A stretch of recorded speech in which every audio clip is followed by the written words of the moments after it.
Hey everybody, sit down around the hearth, grab a frosty mug of ale. Welcome to the Lion's Pride Tavern, where we discuss all things Azeroth. This week's episode is brought to you by the Dark Moon Fair. Open October 2nd for 7 days straight. Meet Silas Darkmoon and his troupe. Play games that test mind and nerve. And behold exotic sights from the four corners of Azeroth and beyond. I am your host, Fafford. I play a Dwarven Beastmaster Hunter in the awesome game World of Warcraft. OMG, our first raid for Legion is done, and it was fun. And funny at the same time, thanks to our raid leader, me. But I will leave those details for our discussion. Let's introduce our panel. First off, we have Joe Bowie. Hi, I'm Joe Bowie. I play a Worgen Fire Mage. Next up, Lorelei. Hi, I'm Lorelei. I'm a Knight of Fury Warrior. And our brother from the north, Epistle. Epistle. I play a Draenei Protection Paladin. Unfortunately, Tappuccino is not here tonight again. She may be coming in later, so we may bring her in after that. But we do have a special guest tonight, Bronzebeard. Hi, I play Fury Dwarf Warrior, and I am normally responsible for accidentally pulling the boss. Yeah, we call anytime somebody dies, we call it Bronzebearding. So, Bronzebeard, we're going to start off with you. We're going to ask you a little background. How long have you played WoW, and since what expansion? I think since the Sunwell patch in Burning Crusade. Okay. So how did you come to find this raid group? Well, a pistol actually introduced me. Nice. And so I'm going to give you a choice. What is your favorite pet or toy box item, and why? Probably Skull of the Mad King, because of that moment when you realize you've used it off of Throne of Kil'jaeden, and it's faded. And then you heroic leap and you survive the massive fall, and then you get killed by one of those orcs. So death doesn't bother you at all. Not really. So what's the story behind your name? Well, I was probably 6 years old when I picked it, so I was intellectually lazy and I stole Magni's name. All right. So, like I said in the beginning, we finally got our first boss down. First raid completed. So how did you feel about the first boss, Nythendria, in the Emerald Nightmare? Joe Bowie? First off, I have to comment on the artwork of the first boss. I thought that the form of that particular dragon it reminded me a lot of dragons from artwork of Dungeons and Dragons, as opposed to like the strong jaw artwork that we would see on things like Deathwing and a lot of the other dragons in World of Warcraft. And I liked the art direction that they took with the boss itself. Beyond that, the fight itself, I think, is pretty fun. It's got enough mechanics that it makes players, have to work for it. But at the same time, the mechanics aren't so complicated that it's not a stopgap for raid groups getting into raiding in Legion. I think it's totally doable for most raiding groups once they get the mechanics down. An interesting fight overall, and a lot of fun. Yeah, I do like the fact that there's very, very little trash before you actually get to the boss. I mean, you come in, you walk up a ramp, 4 or 5 pieces of trash, and you're right into the boss. That's a great way to start a raid, I think. Get you right into the thick of it. How about you, Lorelei? How did you feel about the first boss? I think we did really well for seeing it for the group seeing it for the first time. What I like what Joe Bowie said. I agree with him that the dragon is so well done. It's a beautiful dragon, and Blizzard did what I like with raids. They put in very few mechanics for the fight, and it's a very simple fight. The first two are. It's all about making the players think about what they have to do, and that's the kind of raid that I like. Yeah, like working as a team as one unit when you go into raids is no longer about individuality. It's about everybody has to do their part or it just comes unglued. Right, and it's all about the player mechanics and knowing that you have to do what you have to do, or it's a raid wipe. Yep. How about you, Epistle? Your feelings? Well, I must say my first impression was this is really rough. Clearing the trash is just taking everything we've got. I'm mitigating on trash right off the bat. Okay, this is going to be rough. And then we looked at the boss and thought, that looks really tough. That's a lot of health. And then we discovered our mistake, which was that we were on heroic. I won't say who made the mistake, but Favored. And then it suddenly became much less intimidating after that. I had high hopes for us to start off low item level, because we use Open Raid platform, and the Open Raid has a glitch in it right now that wouldn't allow above level 110 or item levels above the raid leader's item level.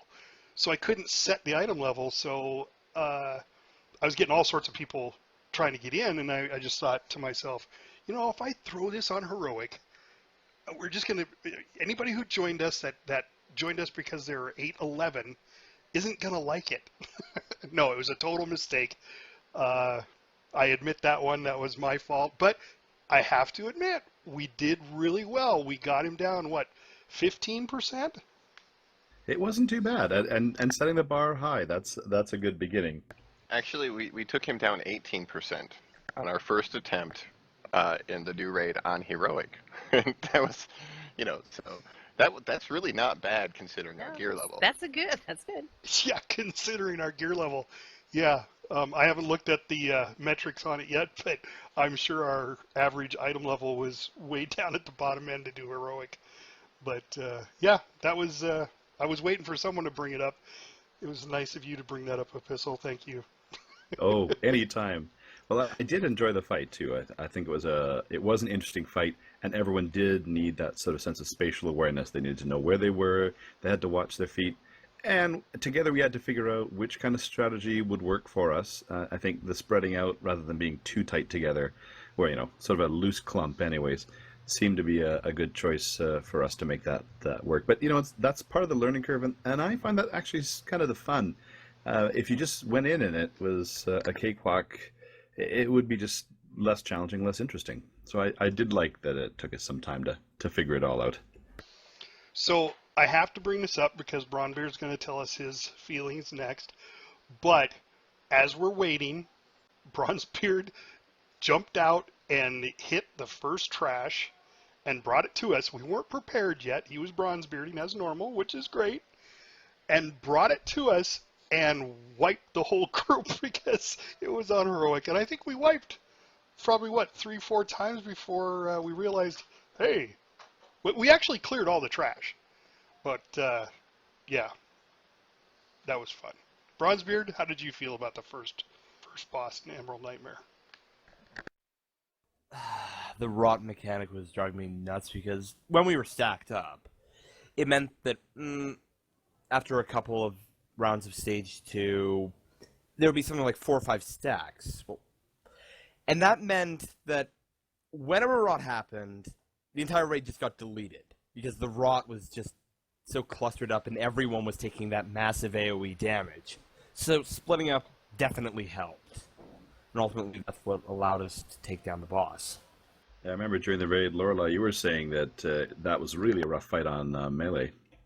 It is because if someone drops rot right there under the boss, you've pretty much screwed your melee up. You're going to get hit with it. You're taking the AoE damage, and rot really is. It's a hard mechanic because you've got to run it somewhere safe, but if you get an idea of the room and where the tanks have to stay, you can gauge where you can put it, and you can overlap it to an extent with someone else. So that's one of those mechanics where you always have to be thinking about, where am I going to go? How am I going to put it? What happens if, well, I moved a little bit of my rot over where the tanks had to stand, and I knew that you guys had a little bit more space to maneuver, and you could shift the boss a little if you needed to, rather than put it back with the melee again, where somebody was going to get caught with it when they ran around to the side of the dragon during the breath phase. So yeah, let's talk a little bit about strategy. So what we do typically, I do as a raid leader anyway, is I watch Fat Boss TV, great videos on YouTube. I recommend them highly to everybody. They're not set in stone. I mean, that's the way they did it. They've had access to pre-alpha for quite a while, so I feel they've got a lot of experience on it. And one of the things they said to do was to stack up on the side of her, and when we did that, rot, when it goes on somebody, it spreads to anybody it touches within 8 yards. So all of a sudden, everybody, there was like 4 or 5 of us getting rot and trying to have to jump back and put it further away from the boss, until we realized, hey, let's spread out just a little bit. I think that was a good call, because we're one of those raid groups. We like working together. We our tanks know their tanking stuff. Our healers know their stuff. The DPS knows their stuff. But you got to tweak here and there just to get everything to work. Do you think there was a better strategy or a better mechanic we could have tried, Joe Bowie? Well, commenting on the rot itself, I'm not sure that it spreads so much as it just does an AoE damage to anybody that it's close by. So when the rot was hitting the group as we were stacked up, what was essentially happening was like 2 or 3 people would get rot, and then they would initially, before they start running, get that first hit of rot that would do AoE damage. So then the entire group was getting a double or triple hit of that AoE damage right off the bat. So the whole group was getting damaged. And when we spread out, it made it so that we were not passing that damage off to everyone. We might hit 1 or 2 people in the raid that were in our range when we caught the rot. But we weren't damaging the entire group, which helped a ton. It took a lot of pressure off the healers. One of the strategies I think that would make and Lorelei touched on this, that's going to make things a lot easier in the future, is the overlapping of the rot. I found that I could, when moving the rot to the edge of the room or away from everybody else before it paints it onto the ground, because it puts that debuff damage area on the ground, what I would do is I would go and I would stand as close as possible to a previously placed patch of rot on the ground, so that about 50% of my rot was overlapping on a previous rot that was dropped on the ground, and it left a lot more space. And I noticed other players were doing that as well during our raid there, and I thought that was very, very handy and very useful for everyone.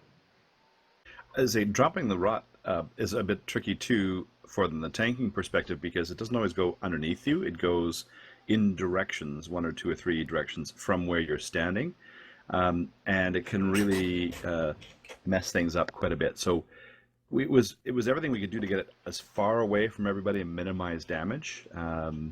But what you probably didn't even notice, but during last night's raid, we kind of squished everyone over just slightly, so there's a little less room for all the ranged to work in, and that gave us just that little extra margin that we needed to keep that damage from hitting the party. Yeah, so what he's talking about is we had Nathendria right in the middle of the room. The tanks, if you're facing Nathendria, the tanks were running their infused rot, I think is what it's called, to the right, and then everybody else was on the left side of Nathendria and running theirs to the left. So, and running as far out as we could. Because, boy, when the tanks were a little closer and they dropped theirs, it does a massive AoE burst of damage, but the further away they can get it, the less it does for the rest of the group. And I found that, even as a ranged, I was up close, because that's when we were all stacking, that I'd get rot and I'd start to run, and then bam, I got hit with that infused rot, and I just died right there, and of course dropped the rot right in the middle of the group. It was terrible. Yeah, and every little bit will help too. So we're working on trying to keep it as squeezed in the corner as we can. We even put markers on either side of the circle, and just to make sure everyone knows how to stay away from every little bit of damage they can. Another thing that I would note on that as well is there's a part where the dragon goes to sleep, and these little things come out. These little they look kind of like maggots or beetle type of things come out, and they do a little AoE damage. But I noticed that a lot of the DPS during that phase seem to ease off on their attack, and really that portion of the phase is a great spot for like a hard burn on the boss, because you're once you clear away from those little maggoty things, and you're not getting damage from that, there's really nothing hurting you and nothing you need to move around for, so you can just unload on the boss at that point. So I found myself as a fire mage blowing my combustion every time the boss went to sleep, and trying to damage as hard as I could during that time when I didn't have to worry about rot. I didn't have to worry about dodging anything. And so that, I think, is a key point that could help in the future. I think it's also being aware of those maggots and beetles that are doing the damage, and I don't think people are always aware of it, and taking some damage from it. I think between the Friday and the Saturday, there's a new Deadly Boss Mobs update, which probably helped a lot of people, because then you got a warning on the second night if you were near it. Yeah, I think that helped a lot, as I did notice there was a new update to it. Lorelei, what's your thoughts on that strategy? I think what we were doing was a good strategy. I think people just needed to get used to seeing it and trying to move with it. I think we also had more room to move behind the boss, because there's a place back there where you're out of the tail swipe, and I think it would be easy for people to continue running around the edge in the back as far as they can up against the wall, because people were having a lot of trouble with when they had rot and then the breath coming out, because they were trying to come back and then breath would go out. I think it might be good if people just continue to run around the wall, especially when the breath is coming out, and then seeing where it is, and that might help them not get caught in it when they're trying to run back at the same time. Yeah, that was one of the things that kept getting me, is I'd get rot, I'd run out, and as I'm running out, the breath would go off, and the breath does like a huge 180-degree cone of the whole room, and it targets randomly one DPS or healer. It doesn't target the tanks. So the boss turns at that time. Now, it's really easy if you're at the boss to just run through it, get on the other side of it while she does her breath. But if you're out there on rot, man, I died, I think, 3 times taking rot out and getting hit with the breath at the same time. Bronzebeard, how about you? You got any input? Oh, for our last attempt, before we downed whatever the name of the dragon was, I was in the kitchen because I thought we weren't starting for another 30 seconds, getting a Yorkshire. I came back, got back, the boss had just been pulled, got rot on me, then the breath hit me, and I was dead, and that was just tragic, and then you guys managed to actually take the boss down, so it was sort of like, I was not needed here. All my damage wasn't needed. So And really, next time it was we'll just about managing the mechanics. and managing your dinner. I was curious about the tail swipe though. How much damage does that do? I wasn't healing, so I wasn't, and I never got hit with it, so I don't know. Is it a big chunk, small chunk, and trading off against other things? Is it sometimes worth taking a hit? Well, so I was curious about that, because on Fat Boss it specifically mentions all the dragons have their tail swipe back, but yet I ran behind her a couple of times and I don't recall getting hit by it. Now that could have been when she went to sleep and all the rot grubs came out, but I'm pretty sure that I was back there during that, and I never got hit from it. During the breath, I don't think it works either because just the way things are laid out, I'm running right back at her, right at her tail, and there's every reason to get swiped, but it doesn't happen. Yeah, and I think from people in my guild had the same question because they said, oh, I ran behind it. I think you have to be kind of close to her tail, but if you're back behind where her tail is, I don't think she's going to swipe you, and I don't think she did either. Like Epistle said, she doesn't do it when she's doing the breath. Yeah. Okay. Well, we'll have to keep an eye out for it on this next Friday. All right. So we did defeat Nathendria. We spent, I don't know, what was it, about the first 45 minutes of our raid time battling her on Mythic. So we didn't get her down the first day, but we did get her down the second day, and we went on to the second boss, Ursoc. So when we did not get Ursoc down because we ran out of time for the raid, we were very, very close to getting it down, but we didn't. So what's your guys' feelings on Ursoc? Strategy, anything that comes to mind? Joe Bowie? First, before I comment on Ursoc, I'd toss this out there that I don't believe the tail whip actually made it to live.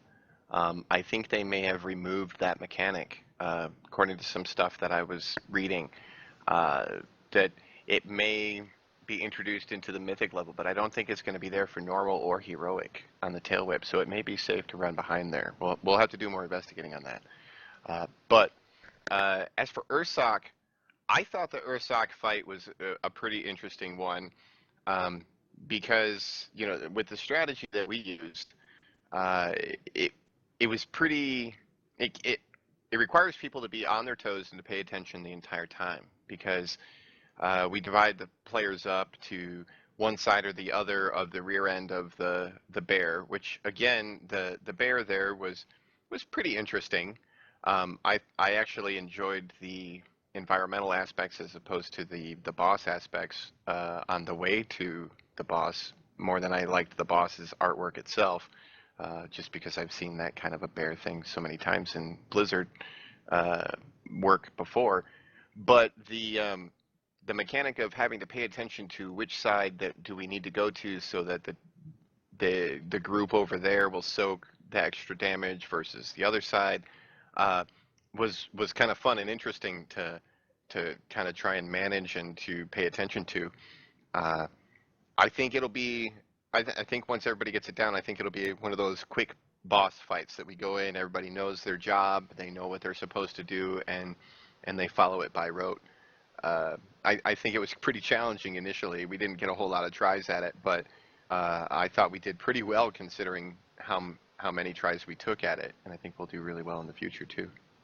Well, I think one of the things that took so long is as we're clearing trash between Nathendria and Ursoc, is we're all looking and running to the edge of the cliff and using our binoculars and farsight to look at other things in the dungeon, because it's a dark dungeon, because it's an infested tree and all these creatures are infested with the darkness, but it's cool at the same time because it's stuff that we haven't seen before, and it's a very open dungeon.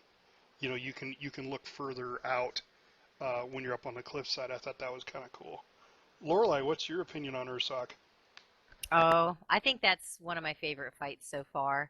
I love the bear, and I apologize if I didn't explain things very well the other night. That also has a very simple mechanic to it.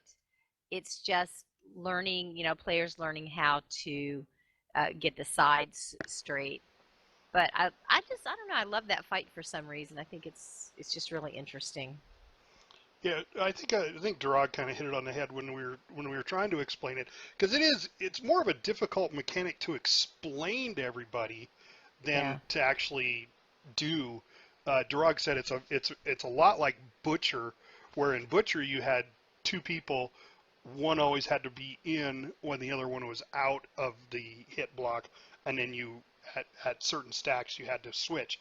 It's similar to that in the fact that you have one person that has to run to one side and then another person to another side. and you split the groups so they don't all get the same debuff at the same time, because that really hurts. I thought it was a very interesting fight. It's like I said, it's a little harder to explain to everybody what you want them to do than once they've done it and they understand it. Because I think the first time we didn't quite understand, but by the second pull, I think everybody was like, "Oh yeah, we got this. We know what we're doing," and then we just ran out of time. So Abyssal, tanking wise, so the first one, I know you and Durag had a little bit of tough challenge with Ursoc as far as when you needed to taunt off each other. It's one of those things where if Deadly Boss Mobs is there, it's sort of an easy no-brainer. You get the alert, you switch off. But we actually had to use our own kind of faculties on this, which wasn't bad, right? So we had to think, when do we taunt? When you get the debuff, or just as your debuff is about to drop? And so timing it and sequencing it was interesting. But this thing hits hard. He and I have both worked hard to go in there with some pretty strong gear, because that just makes the whole experience easier on everyone. And we both like to do that, to gear up as much as we can. But that being said, we were still getting run over by a truck. So much damage specifically to tanks. It's a very tank heavy fight from a damage perspective. So every mitigation trick, using every cooldown, it really keeps the tanks on their toes. Very much like Butcher, there is a strong parallel there. But I did want to comment on something that that Fafford was saying earlier. I actually like that we just took 30 seconds to look over the edge on the way to that fight. There's something fun about this raid group that other groups I've gone, it's like get to the boss, down it, get to the next boss, down it. And then maybe someday you get to kind of look out the side and go, oh, this is kind of nicely designed, or this is, well thought through. It's more like together we were all agreeing we're going to enjoy that moment, then we're going to dig in and dig deep and do our best. Yeah, it's a beautiful raid. My guild's cleared it. We cleared it last week, and it's just so well done. And at the end, I'm not going to give away any spoilers, but when you finish it and you get to the end, you don't want to leave it. Nice. Yeah, and I think, being this type of a group, to be able to stop and smell the roses, I mean, Blizzard puts, I would imagine, a lot of hours programming, a lot of artistic hours coming up with, all the textures and everything for this. I think you should stop and look at the textures and see what they put into it. Because there is definitely a lot of fun things in Warcraft that the developers have put in there that some people catch, some people don't. Like Helmet Nestingwary is, he did that whole Raiders of the Lost Ark, deal in the previous expansion. And well, not in Ternor, but in the previous one to that. That if you don't know that, you don't understand what they're talking about. So I think it is good that we take their time. How about you, Bronzebeard? What did you think of Ursoc? He was unbearable. Oh no! The Here damage that stupid charge does. You mess it up once, and then your entire raid gets flattened. And it's a mechanic you still have to pay attention to. So, yeah. Hard to do well, and really punishing. And then there are those debuffs that he puts on the tanks. If one tank gets both of them, the tank's dead. Heck, the tank might just end up dying to a charge, and then your other tank's guaranteed to get it because you won't be able to res the other tank fast enough, which means the raid is then going to get eviscerated one by one by one, as Ursoc melee one-hits you. Seriously, I just died to a melee. Like, first Yobui dies, then I die, then Lorelei dies, and then it just repeated until we all died. So as you're saying, lots of fun. Yes, lots of fun. Death is fun. So as long as you have the bare essentials, you're good to go. It can get a bit hairy. It was a grisly experience. Let me throw that in. I can't bear this. Ooh, the claws are out now. That is one of the things about this raid group I love. We make Bad fun. We jokes. got it. Oh my gosh, we got into the tree jokes. I think that was in a. Was that in this dungeon or this raid, That or was was it last in? Yeah, it night, was. Yeah, yeah. It was last night. Yeah. yeah. We got into a tree with make like a tree and leave, and barks worse than its bite. I mean, it was great. I love it. I love this group. I look forward to it every Friday and Saturday night. It's one of the best times. So overall, Emerald Nightmare. I know Lorelei's cleared it, but are you guys excited for next Friday and getting out there and down in the first two bosses and moving on to the third? Absolutely. I'm really looking forward to how we progress through the raid itself. I think that, you know, for me, like I said previously in some of our other podcasts, I really enjoy the whole, learning through experience kind of aspect of doing the raid, and that's how I learn best. And one of the reasons I like this raid group so much is it allows me that advantage of, that I can go through and do the raid and experience it firsthand, learn from my mistakes, and nobody's gonna, read me the riot act for not knowing every single mechanic and how best to overcome it. Uh, so I'm super looking forward to as we move forward in this raid. Well, confession time. After Nathander is down, Durag and I are whispering to each other, which boss is next, and what do you know about it? Ooh, you're That's gonna have good. to watch that next one. If you thought the first two were a little challenging, wait till you get to the tree. Yeah, so we were scrambling a little, but when you work with people, well, or you game with people, and you get to know how they work, and you know their kind of strengths and inclinations, and maybe where you have to compensate a little for how they might do something. Not that Darg has ever had to compensate for anything I've ever done tanking, but when you know that, it does also give you a little more. Uh, I guess a sense of predictability within all the randomness of the fight. You actually know you can rely on each other. All right. So anybody else got any comments about our first raid? I've Just looking discovered forward to the weekend. All right. Well, let's move on to world quests. So, what's your opinion on the world quests, Jobui? Well, to a certain extent, I kind of feel like world quests are uh, akin to back in Miss Pandaria when we had the daily quests that we had to complete. Now, there is a caveat to that. I think world quests are something that's really essential for your first tune, but alts are not going to need to do it at the same level that you had to do them with Miss Pandaria daily quests, because the key to world quests really comes down to reputation and gear, but you can skip a lot of stuff if you don't feel like doing it. Uh, I like the world quests. Um, for the most part, I, I to a certain extent, I almost wish as though there were mobs that I could go and kill for reputation, though, as opposed to waiting for the world quests to pop up so that I can continue working on my reputation. Um, and I also think it's interesting that they've, included world bosses as a portion of world quests. That was a different switch from where it was previously. But overall, I like them, and I think it's a great way for people to get geared up enough to go do raiding.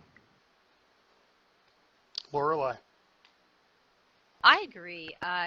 It's definitely the best way to get geared up. That's how I got most of my gear, so that I could start raiding. I like that you can do something different every day. I got pretty burned out in Draenor, just going and doing the same things all the time.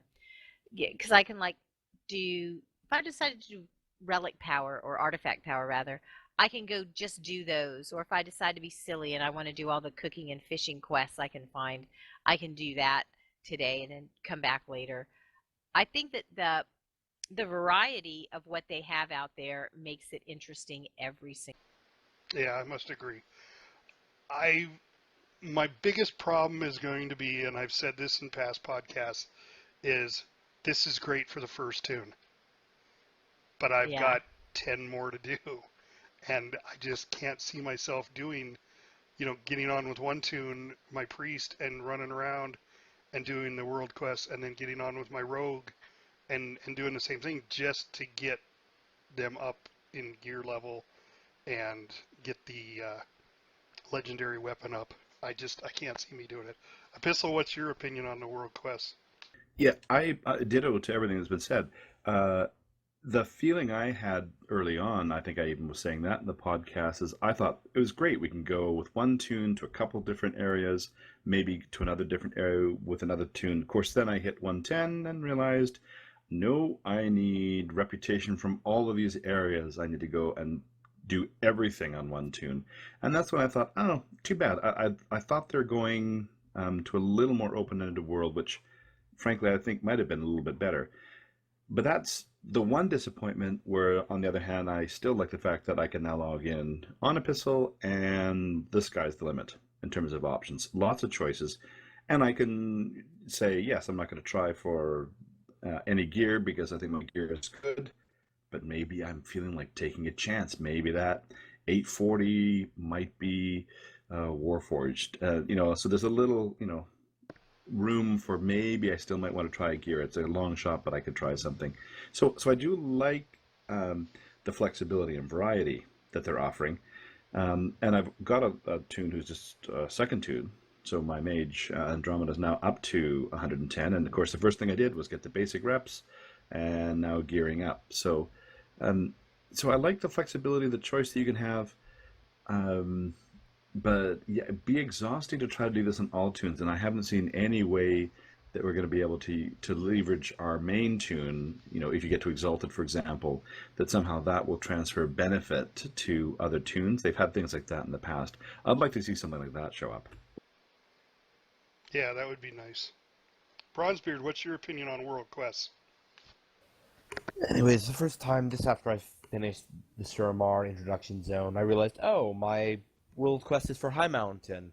Now, after completing the High Mountain quest line, I ended up falling into Moonguard Citadel.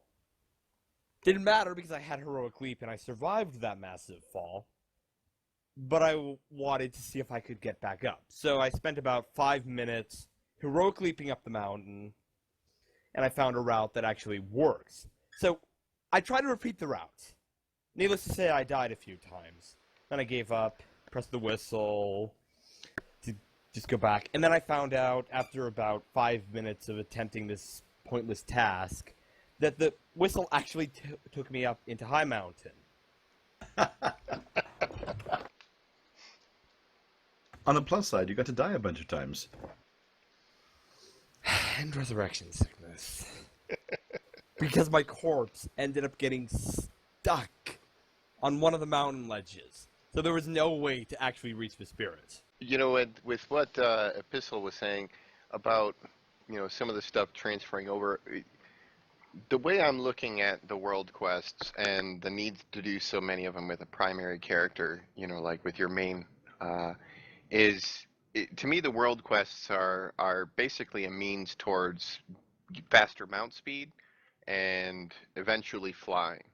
And I think that what I'm finding so far is that with my alts, I've only leveled one of them up so far, but that I don't feel that as much pressure to do as many of the world quests with my alts as I do with my main, because I'm trying to get the Pathfinder with my main, and I'm trying to get all the reputations up, but it's not necessary to do that with all of my alts. So I'm just not doing nearly as many world quests with them as I am with my main. So let me ask you, are you selecting on your alt specific quests, like just the gear quest then? Primarily, yeah. Essentially what I'm doing with my alt is just looking for gear that's gonna be beneficial, and using add-ons I can look and see. Initially I could say, well, that gear right there is not going to be an upgrade for my character, so I'll ignore that one. And this one is going to be an upgrade for my character, even if it doesn't get Warforged, so I'll go do that one. Um, and I'm pretty selective about it, so I may only do like 2 or 3 of the available world quests for my alt, whereas I'm doing many of them on my main. Uh, Yeah. Are you doing I, that too, Abyssal? yeah, that's what I've started to do on my mage. Probably will follow the same pattern, right? Initially, it's get good gear. Then second is going to be professions. So my alt is a tailor and an alchemist. So anything that's going to serve the raid, serve the rest of my kind of mini economy of tunes, that's going to be the focus. Other things won't matter the same way. Lorelei, how's your opinion? Um, I am working on trying to get my alchemist leveled because I need her professions badly. And I agree, trying to do all of that on, I have what, 4 more alts? I don't see it being done. I really don't. It's too much. And the professions are taking so long to get done. I haven't even really done very much with Lorelei's profession, but uh, the prices on the auction house right now are so insane that I have got to have an alchemist. So I'm trying really hard to work on the weekends getting her leveled up so that I can at least get access to all the herbs. And we do have some people in the guild who can make the potions that I need in the flasks, just to get them to help out because I just can't even see getting that done. Yeah, I have to agree with that. I went to the auction house and bought 3 um, flasks prior to going into Emerald Nightmare, and I think they were 2,500 a piece, and which is fine. I have 400,000 gold, but it's just, that's ridiculous, and it's only going to be that way because of supply and demand. Eventually, it's going to come down when more people get their professions going. But for right now, yeah, I think it's a really good thing to get out there and work on the professions. That's probably going to be my priority for this next week, actually. Yep, I think mine too. World bosses. Let's talk a little bit about how Blizzard introduced the world bosses. Joe Bowie, you want to give us a little background on the mechanics behind it? well, essentially, the world bosses are going to be introduced 1 per week. And as far as I know, they're going to have every server is going to get the same world bosses regardless of what server you're on, or the same world boss as singular. The world bosses come up as a world quest for everyone, which is it shows up on your map as a gold dragon with a purple circle and an exclamation mark on the inside. And essentially, you have a chance at getting 860 or slightly better if it happens to be Warforged or something to that effect, uh, or Titan Forged even.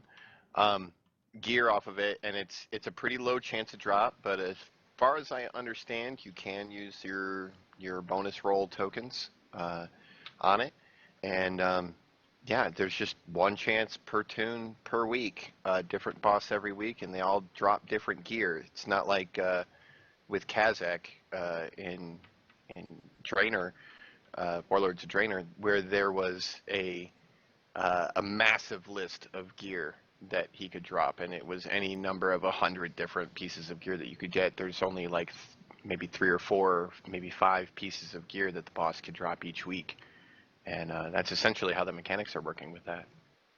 And That'll be it's way more interesting, eh? Than sort of Kazakh again and again and again. Yeah, I believe there are 10, if I'm not mistaken, 10 world bosses that they'll be cycling between. and That's intriguing. I think that's absolutely fantastic too because I got so bored doing Kazakh. If it hadn't have been for the reagent it dropped that I needed for leatherworking and tailoring to make the enchantments, I wouldn't even have done it. But with these world bosses, yeah, and it is a good what would you say 20-person fight? I would say roughly at least 20-person fight, perhaps 25. But it scales. like all the other bosses do for the number of people that are currently fighting it, but I wouldn't say less than. I would say a group of tight 10 people could probably take it down, but it's a lot better if you have more like 20, maybe 30 people attacking it. I was going to say it doesn't scale down to 1. Because I thought it was going to be like some of the other geared items. I ran right up there and boom, dead. So And not going to solo tank it, eh? I was wrong. There are 11 individual world bosses, and one per week. So we won't see. And chances are we won't see like this week we had Nithog, and chances are we won't see Nithog for maybe a couple months. You know. And that's interesting too, because that means, just for you listeners, that on Tuesday when it resets, that's going to be the days to go do those, because everybody's going to want to do them then. And if everybody's there, the chances are you're going to have a 30, 40, 50 person type battle against it. Is there a need to form groups for that then? Or is it sort of the way it's been so far, people just all attacking at the same time and there's a kind of a mutual benefit to not being in a group? I would say both. And the reason I say both is because my first kill of Nithog this week was on my main, and it was on Tuesday. I logged in on Tuesday morning, and I scoped out the map, and I saw this gold dragon with a purple icon. I was like, what is this? And I look at it, and I'm like, oh, it's a world boss. I'm going to go kill the world boss. And I got there, and I'm on Storm Rage, so there's a lot of people on Storm Rage, and there was a lot of people there. And I didn't join a group or anything. I just ran up and started attacking the boss with everybody else and did my best to survive. And then later on in the week, once I had finished leveling my alt, I went to go kill Nithog with my alt. And when I arrived there, there was 3 people standing around, and they were going, oh, I wonder if anybody else is going to show up. So I went to the group finder and I found a raid group and joined it, and then killed Nithog within the raid group. So I think early on in the week, especially in high population servers, you could just show up and kill. And then later on in the week, you're probably going to need to find a raid group to join through the group finder. Yeah, I would agree with that, because when I showed up, I was the only one there. I tried to kill it by myself. Didn't work. And then there was like 4 other people standing there watching me as I died. So I came back from the dead and standing there with them, and we waited and waited and waited, and nobody else showed up. So finally I got on TeamSpeak and talked to a few people and see if they wanted to go. And we went through and found a group. And that was probably the easiest, because there were 6 of us. With those 4, it really still, with 10 people, it really wasn't enough. But we went and found it as a group and downed it that way, and that seemed to be a lot easier. But I could see on Tuesday, if there's a bunch of people there, that you could just go out and tag it. You wouldn't even have to join a group. Well, right now I moved Pistol out to take a look at him because he's up in our realm. There's nobody else around except 104 Taran Hunter who came and went. I think I'll try to solo him when we're done and see how it goes. You let us know next podcast. Kind of heading out there to see too. I'll tell you how it ends right now without me even pulling him. How about something Bronzebeard and I share in common? I was gonna say, how about Bronzebeard? What's your opinion on the world bosses? When you join a group, leave it because you think the boss is dead and it's totally safe, and then you get one-shotted, and then you don't get kill credit for it. That happened to me. Yeah, and it's going to be interesting, because I'm sure they're all going to be in different locations around the map. This week's world boss, I think I came up in the wrong direction, because I was doing a lot of boulder hopping and people were running up, and then when I died and came back, I found the trail and I was like, oh, well, this is really easy if you know where it's at. But that's high mountain for you. Now, what I did find, I wanted to mention this, is that if you guys haven't got to 110 yet and you're not in this expansion yet, save your goblin gliders from Draenor. Save them. They work over here.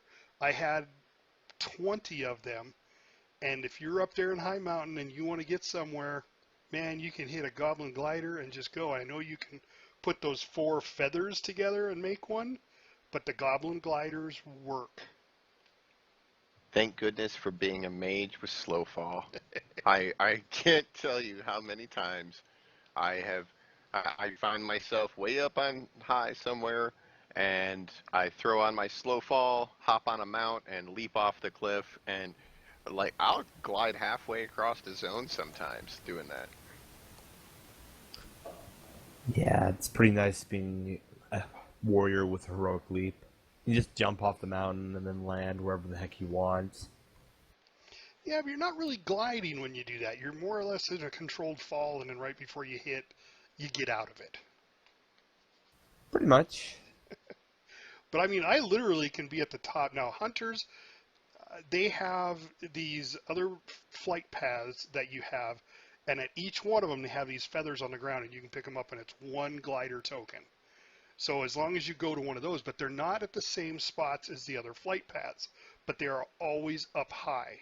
So it's meant to get you up there, take a feather, and glide to where you want to go. It's kind of cool. I've gone to a lot of places that I have not explored yet simply by doing that, but there's probably only 6 of those flight paths around the whole continent. So, or well, maybe about 8. That's pretty cool, but my Goblin Glider has saved me more times than not. I'm certain that Blizzard thought about the whole gliding across the zone thing, especially with mages, because uh, like I've said before, our teleports often drop us off way up in the sky in positions where we can do exactly what I was talking about. Jump off the ledge and coast halfway across that zone. I'm certain that they thought about that and the inclusion of the toy. I think you mentioned the glider toy that allows people to do that as well. So, speaking of that, have you guys noticed Lorelei and Epistle? You guys were talking about this last time, where they break down. Does it actually break down, and can you repair it? Have you figured that out yet? Mine hasn't seemed to break down yet. I mean, I can't take my kite over to that little island off Dalaran behind the pet battle area. It disappears before I get there. Um, it seems to be okay for right now. I did get mine repaired. I got all 4 pieces, or 3, whichever it was, and then put them together again. So it's very helpful for my for pistol because I just tend to fall and go splat a lot. And it's interesting you mentioned that, Lorelei, because I was telling Polad about that, and he had a Goblin Glider, and he jumped off 2 or 3 times, and he never made it over there. He couldn't glide because the glider would disappear right before he got there, and he couldn't fall enough at an angle to get there. But I was like, "So did you fall and then hit water?" And he's like, "Yeah, I did." And I was like, "Yeah, that's what happened to Lorelei. She Yeah, thought she was gonna die." didn't Oh, is die. this? And it's Now, weird because I've seen videos of how to do it using the glider, and it's like this should work. People have done it, Hmm. so I don't know I what's have going actually. on with it. This is the Eye of Ashara Island, right, just south of Dublin. Right. No, it's floating right just underneath Dow where the pet battle area is. There's a pond and there's an elemental and it's something to do with fishing. And you're Uh, supposed to be even. I even tried levitating on my priest because a forum said that would work, and the same thing happened. As soon as she got next to the edge, she just fell to the ground. are you uh, talking about directly below Talaran? Yeah, just slightly below it, there's a big island. Well, you mean on the map below it? Yeah, you can see it on the map, but if you stand behind the pet battle arena, you can see this island, this chunk of Dalaran sitting there, and I've seen people on it. I just don't know how they're getting there.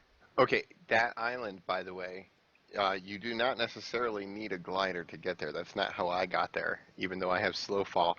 I got there I went to Azuna, and if you have that, the water strider mount, then you can go across the water. You will have to go across some area that will give you fatigue, but if you go across the skinnier part, you can make it across to that island, and there is a flight path there.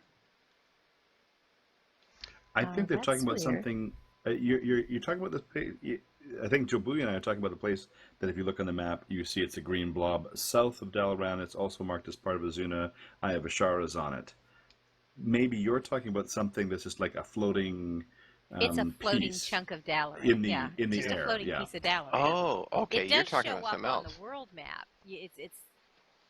I think that's part of it. I always assumed it was. Yeah, you just go stand at the edge of Dalaran behind the pet zone, the pet battle tamer, and you can see it. And it's not that far away. I mean, the glider, you should be able to get there on a glider, or slow fall, or even levitate should get you there. But something, I don't know if it's a bug or if there's only, I've got to do some more research on that, because what I've seen so far hasn't worked. And that So silly dragon just upped and flew away. What's up with that? All right, so last question. Well, not really a question. We always kind of end with this. Add-ons that you might recommend to your listeners. I know Joe Bowie's got one, and we mentioned this last time, but I'm telling you, I agree with him wholeheartedly. It's one of the best ones to have. So we'll start off with Joe Bowie. World Quests list. Okay, that's world quests is plural and list. I really feel that the guy who wrote that, or the person who wrote that, it might be a woman, I'm not sure, um, should change the name to something that is a little easier to say, but that is an essential add-on. Essentially, what it does is it gives you a overview of all the world quests that are available to you right now. Um, it is sortable. It has options for scaling if should you have a small monitor and that sort of thing. You can filter out the type of quests you don't want to see. Say, for example, you don't want to see pet battles or PvP, or you don't care about gold. You can filter any of those out, and more. Another really cool feature that I've noticed in it recently is as you're working in your artifact research notes, World Quests list will actually show you, it'll mark anything that's going to give you artifact power with a double star after the name if that quest will still be available after you get your next research note. So it'll be worth more artifact power than if you go do it right now, which is pretty cool. Very, very, very useful add-on. I highly recommend it to anybody who's questing or leveling up in Legion. Lorelai, you got any add-ons you might recommend? Yeah, I've got a bag add-on that I really like called Arc Inventory, ARK Inventory. And it just allows you to make one big bag when you open it up. And then you can sort your items, your gear, by uh, mats or food or potions.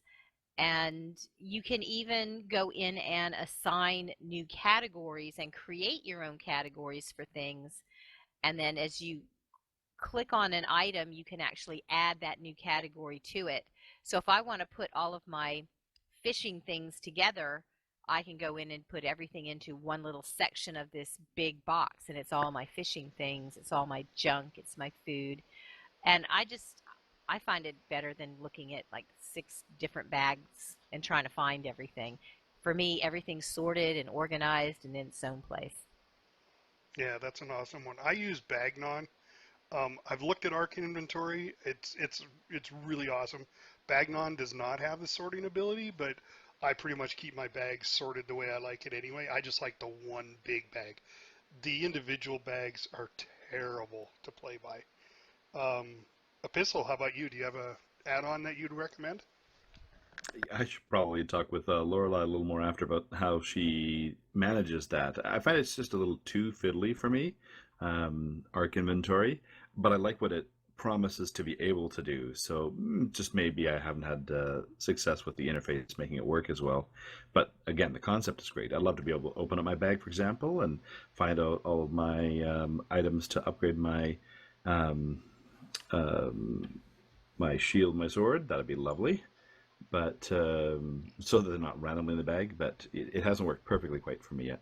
But the one that was introduced to me last night that I think is really fantastic that I've been playing with is I've used Ask Mr. Robot, but I started playing with Pawn last night, and for a leveling tune, that's really quite amazing. It gives you the ability to see when a new piece of gear comes in, or if you have a choice of 2 different quest items, which one will do better for you, give you better performance on your tune with your specific spec. There's ways to tweak and play with that a little bit, and getting some help with that really helped. But it's kind of superseded my Ask Mr. Robot, at least in the near future, until Mr. Robot gets a little better at giving some answers as we move into more raids. Yeah, I've been using Pawn for quite a while. What I really like is if you're doing older quests and you get 2 pieces of gear, you always got to look at it and say, okay, which of these 2 pieces of gear gives me the most gold, because all I'm going to do is sell it. Where Pawn will throw a little gold coin on the one that it suggests that which obviously is the highest gold amount. So you don't even have to look when you go to select which of the 2 or 3 items that there is to choose from for the quest reward. You select the one with the little gold coin and you're good to go. Then you turn around and sell it. Bronzebeard, how about you? You got an add-on you'd suggest to our followers? Well, obviously having a damage meter is good, but really I don't use anything else other than that. I'm too lazy to search for a decent add-on. That's fair enough. That's fair enough. I know a lot of people that can't even play with add-ons because it confuses them. So that's a good thing too. Well, and you don't need add-ons to die horribly. That's his thing. that's true. You don't need add-ons to Bronzebeard. There you go. That's our slogan for the week. Guys, it's been fantastic. I really appreciate you coming again. Hopefully next week we can get Chappuccino back in here and she can give us our healing perspective. Since next weekend we should be talking about downing 3rd, maybe 4th boss in our raid for Emerald Nightmare. Thanks, everybody.